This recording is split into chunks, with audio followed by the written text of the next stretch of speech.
بسم اللہ الرحمن الرحیم۔ السلام علیکم ورحمۃ اللہ وبرکاتہ۔ سب سے پہلے زکوٰۃ کی ادائیگی۔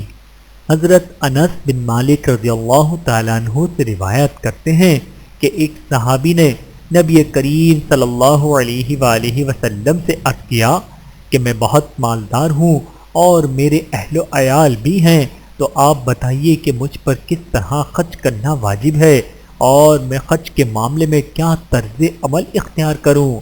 نبی اکرم صلی اللہ علیہ وآلہ وسلم نے ارشاد فرمایا، سب سے پہلے اپنے مال سے جتنی زکوٰۃ اللہ نے فرض کی ہے وہ نکالو، اس لیے کہ زکوٰۃ تمہیں خباثت و گندگی سے پاک کر دے گی، اور پھر مال کے ذریعے اقربا کے ساتھ صلہ رحمی کرو، اور پھر سائل، پھر پڑوسی، پھر مسکین اور مسافر کے حقوق کی ادائیگی کرو۔ بحوالہ مستدرک حاکم، حدیث نمبر 3374۔